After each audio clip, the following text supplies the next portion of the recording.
Sincèrement, j'ai détesté la musique dans ce drama, j'ai pas compris pourquoi. Je me suis dit, mais le gars qui a fait la bande son, si je l'attrape, il a fait quoi?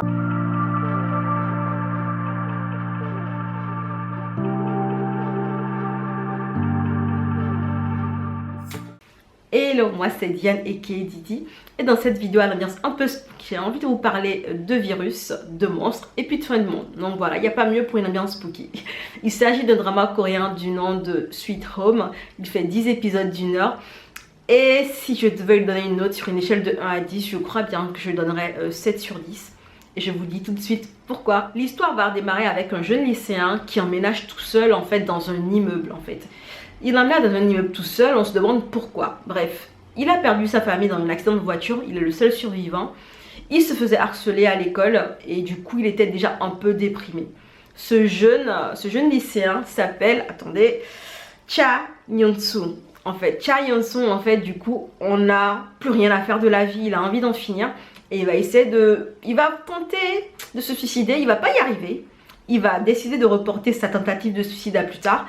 Et ce qui va se passer, c'est que avant que ce plus tard arrive, un virus va, en fait, va se propager, en fait, dans la ville où est, le pays où il est. Et en fait, ce virus remettra tout en question parce que c'est un virus qui transforme des personnes en monstres. Et les monstres n'ont qu'une envie, tout bouffer sur leur passage. Donc voilà l'intrigue de base. Des points que j'ai le plus apprécié de ce drama, le premier, je crois que c'est l'acteur que je revois avec plaisir en fait.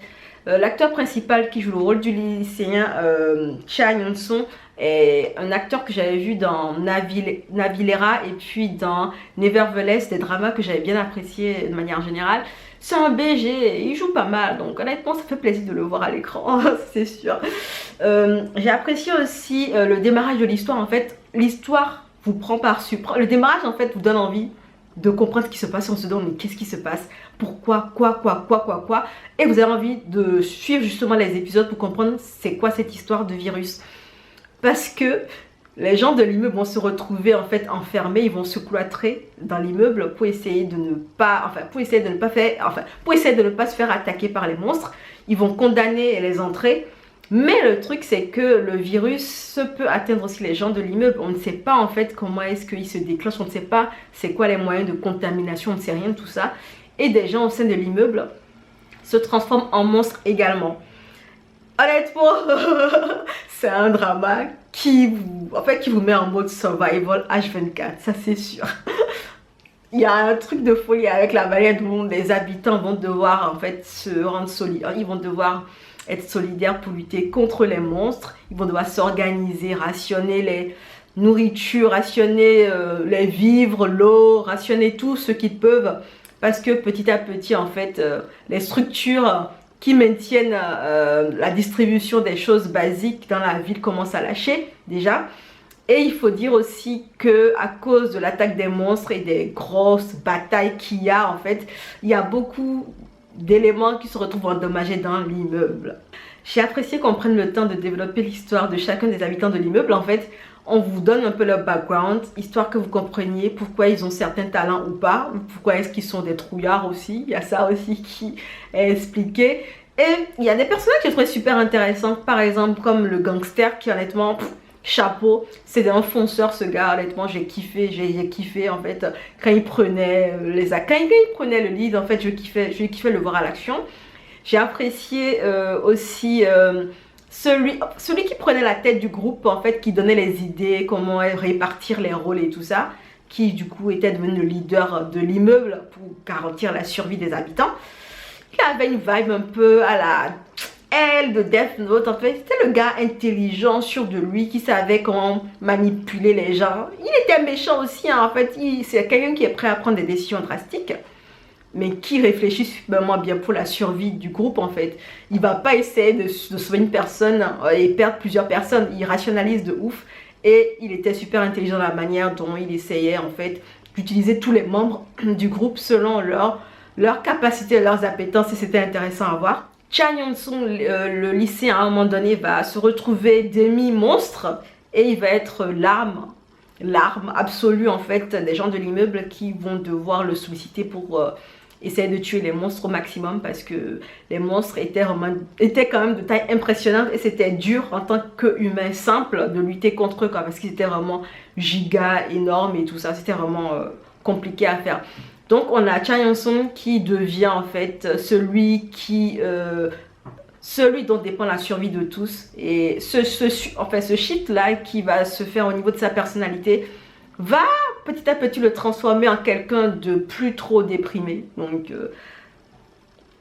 c'était pas mal cette partie là. On a également beaucoup de tensions, vous savez, au niveau des parties safe ou pas safe en fait dans l'immeuble, parce que de temps en temps il faudra aller récupérer des éléments dans des appartements qui sont dans des zones qui ne sont pas très safe. Donc il faudra organiser des groupes, enfin bref, il y a pas mal de trucs, il y a pas mal d'actions. Il y a un gars qui se baladait avec un katana là, honnêtement, avec un sabre, pardon, un sabre japonais je crois, je l'ai trop kiffé, il découpait comme il pouvait en fait. Donc il y a beaucoup d'actions, il y a des batailles, il y a, voilà, il y a des gens qui essaient de piéger les monstres dans des pièces pour pouvoir sortir par l'autre côté. Enfin, bref, il y a beaucoup d'actions sur ce genre enfin il y a beaucoup d'actions sur ce genre. Bref, il y a beaucoup d'actions en fait pour essayer de dérouter au maximum les monstres et garantir sa survie en tant qu'être humain. Vous allez clairement vous attacher à certains personnages dans cette série et vous aurez trop peur de les perdre parce que bien entendu, on est en mode survie, tout le monde ne va pas survivre, hein. Clairement, il y aura des personnes qui vont choisir de se sacrifier pour le groupe, il y aura des personnes qui vont mourir parce que bon, ils ont été un peu lâches sur certains éléments, il y aura des personnes qui vont partir, et si vous êtes attaché à ces personnes là, vous allez avoir votre cœur qui va, voilà, ça va être compliqué pour vous. Vraiment, il y a des personnes auxquelles vous allez vous attacher et qui vont malheureusement partir parce que voilà. Et ça, honnêtement, c'est une force quand même de pouvoir nous donner, de pouvoir nous créer des ambiances de sorte à ce qu'on ait de l'empathie pour ces personnages là et qu'on se sente investi dans leur survie finalement au fil des épisodes. Et clairement, les derniers épisodes étaient les plus intéressants selon moi, surtout au niveau de la partie où on essaie de comprendre l'origine du virus. On essaie de comprendre en fait c'est quoi ces mi-monstres ou c'est quoi ces monstres qui ont gardé quand même une conscience humaine et tout ça. Toute cette partie-là, j'ai bien aimé cette partie-là parce qu'elle était beaucoup plus dynamique, elle était plus intéressante que la première moitié du drama où du coup il y a Cha Young-sung qui essaie de comprendre ses pouvoirs en tant que mi-monstre et qui était très lent à la détente et qui était un peu taciturne aussi. Bref, c'était un mélange un peu bizarre quand même, donc voilà.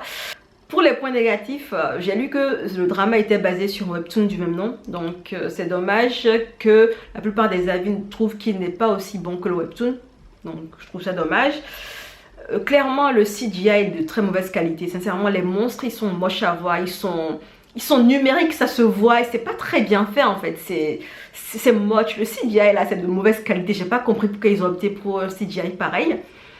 Et l'élément qui m'a énervé, je vous l'ai déjà dit, hein, c'est la partie où Cha Young-sung en fait il essaie de comprendre ses pouvoirs, mais il n'essaie même pas de les comprendre finalement.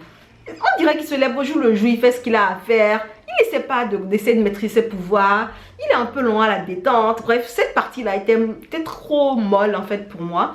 Et le dernier point qui m'a le plus énervé dans ce drama, c'est la musique, la bande son. Honnêtement, je ne sais pas à qui ils ont confié la bande son, mais il a fait du travail de merde. Je suis désolée parce que honnêtement, il mettait des musiques qui n'étaient absolument pas adaptées à des situations.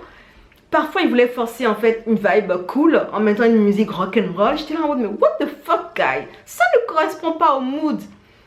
Pour que ce genre d'action soit cool, il faudrait pas justement que ce soit une musique rock'n'roll. Il faudrait que ce soit un autre type de musique pour qu'on se dise, tiens, c'est cool ça. Mais quand tu veux forcer l'émotion sur nous, on te capte direct, on a envie de te dire que c'est pas cool en fait.